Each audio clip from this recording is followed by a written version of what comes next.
கொண்டிருக்கிற சர்வ வல்லமை உள்ள தேவனுக்கு மகிமை உண்டாவதாக. இந்த நாளுக்கான கர்த்தருடைய வார்த்தை 2 சாமுவேல் 3ஆம் அதிகாரம் 1வது வசனம். சவுலின் குடும்பத்துக்கும் தாவீதின் குடும்பத்துக்கும் நெடுநாள் யுத்தம் நடந்தது. தாவீது வர பலத்தான், சவுலின் குடும்பத்தாரோ வர பலவீனப்பட்டு போனார்கள். ஆமேன்.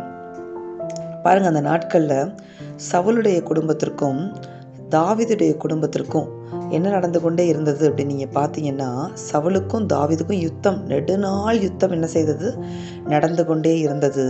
ஆனால் அதில் ஒரு டிஃப்ரென்ஸ் ஆண்டவர் கீழே சொல்லியிருக்கிறார் பாருங்க. யுத்தம் நடந்தது உண்மைதான், நெடுநாட்களாக யுத்தம் தொடர்ந்து கொண்டிருந்தது உண்மைதான். ஆனால் அதனுடைய விளைவை நீங்கள் பார்த்தீங்க அப்படின்னா, தாவீது வர பலத்தான், யுத்தம் நடந்து கொண்டிருந்தது. ஆனால் தாவீது என்ன செய்தார், வர பலத்தான் என்று எழுதப்பட்டிருக்கிறது. சவுலின் குடும்பத்தாரோ வர பலவீனப்பட்டு போனார்கள் என்று எழுதப்பட்டிருக்கிறது. இதுதான் தேவன் நம்மோடு இருக்கிறதற்கும் தேவன் நம்மோடு இல்லாமல் இருக்கிறதற்கும் உரிய டிஃப்ரென்ஸை தேவன் இங்கே காண்பித்து கொடுத்திருக்கிறார். ஏன்னா தாவீதோடு கர்த்தர் இருந்ததுனால அவர் வர பலத்தார். சவுலின் குடும்பத்தோடு கூட கர்த்தர் இல்லாததுனால அவர்கள் வர பலவீனப்பட்டு போனார்கள். ஆமேன். உங்கள் வாழ்க்கையிலும் கூட நீங்கள் நெடுநாள் யுத்தத்தை, நெடுநாள் போராட்டங்களை, நெடுநாள் பிரச்சனைகளை சந்தித்து கொண்டே இருந்து கொண்டிருக்கலாம். ஆனால் கர்த்தர் என்ன சொல்லுகிறார் தெரியுமா?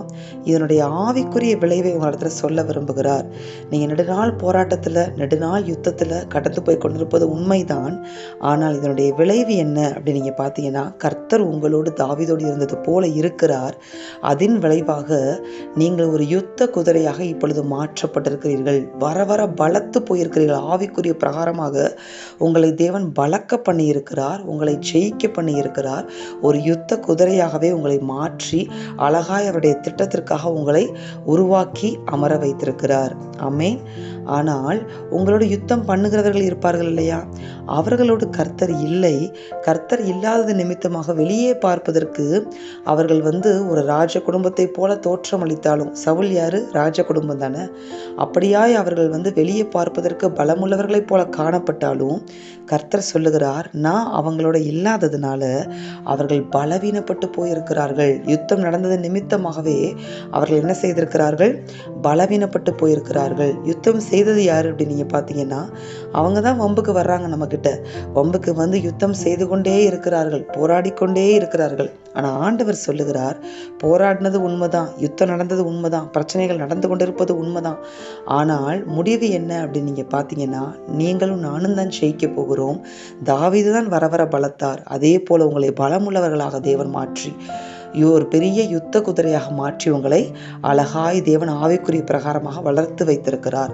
ஆனால் அவர்கள் பார்ப்பதற்கு பலமுள்ளவர்களைப் போல காணப்பட்டால் கூட அவர்கள் பலவீனப்பட்டு போயிருக்கிறார்கள். உங்களுக்கு விரோதமாய் போராடுகிறவர்கள் பலவீனப்பட்டு போனார்கள் என்று ஆண்டவர் இன்றைக்கு உங்களுக்கு தீர்க்க தரிசனமாக உரைக்கிறார்.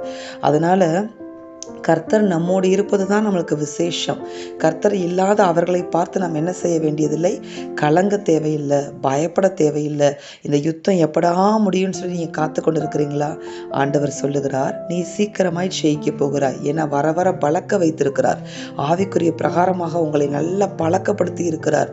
நல்லா யுத்தம் செய்ய பழக்கப்படுத்தி யுத்த குதிரையாக மாற்றி உங்களை பழக்க பண்ணி வைத்திருக்கிற தேவன் உங்களை ஏற்ற நாளில் அவர்களை ஜெயித்து மேற்கொள்ளவும் செய்து உங்களுக்குரிய சிங்காசனத்தை, உங்களுக்குரிய அழைப்புக்குள்ள, உங்களுக்குரிய அழகான நேர்த்தியான அந்த இளைப்பாறுதலின் பாதை, விடுதலையின் பாதைகளுக்குள்ளாக தேவன் உங்களை நடத்த போகிறார். தாவீதை நடத்தினார், இந்த யுத்தத்திலிருந்து விடுதலையை கட்டளையிட்டார்.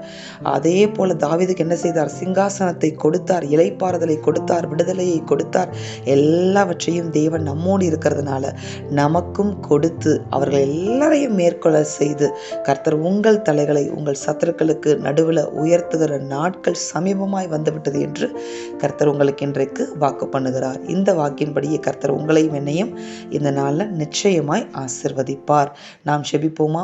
எங்கள் அன்பின் பரலோக பிதாவே, நீர் கொடுத்த இந்த வார்த்தைகளுக்காய் உமக்கு ஸ்தோத்திரம். இந்த வார்த்தையின்படி ஆண்டவரே, உம்முடைய பிள்ளைகள் யார் யாரெல்லாம் அநேக நாள் யுத்தம், நெடுநாள் போராட்டங்கள், நெடுநாள் காத்திருப்புகள், ஆண்டவரே இப்படிப்பட்ட காரியங்களில் போராடி காத்திருந்த பிரச்சனைகளோடு இருக்கிறார்களோ, அவர்கள் எல்லாரையும் நீங்கள் ஒரு யுத்த குதிரையாக நீர் மாற்றி வைத்திருக்கிற உம்முடைய கிருபைக்காய் உமக்கு ஸ்தோத்திரம். இந்த வார்த்தைகளை கேட்க பண்ணி கொண்டிருக்கிற உம்முடைய தயவுக்காக உமக்கு ஸ்தோத்திரம். அப்படியாய் தகப்பனை நெடுநாள் யுத்தத்திலிருந்து சீக்கிரமாக நீர் விடுதலையையும் சமாதானத்தையும் சந்தோஷத்தையும் இளைப்பாறுதலையும் கட்டளையிட்டு தகப்பனே நீர் பலக்க பண்ணி ஜெயிக்க பண்ணி ஆண்டவரே நீர் பெரிய காரியங்களை உம்முடைய பிள்ளைகளுக்காக செய்ய போகிற உம்முடைய கிருபைக்காக தாவீதோடு இருந்தது போல உம்முடைய கரம் எங்களோடு இருக்கிற உம்முடைய கிருபைக்காக பிள்ளைகள் ஒவ்வொருவரோடு இருக்கிற உம்முடைய கிருபைக்காக உமக்கு கோடான கொடி ஸ்தோத்திரம், கோடான கொடி நன்றிகளப்பா. சீக்கிரமே விடுதலையை கொடுத்து ஜெயத்தை கட்டளையிடுவீராக. இயேசுவின் நாமத்தில் பிதாவே, ஆமேன். இந்த வார்த்தையின்படி இந்த நாளில் தேவன் உங்களை ஆசிர்வதிப்பாராக. ஆமேன்.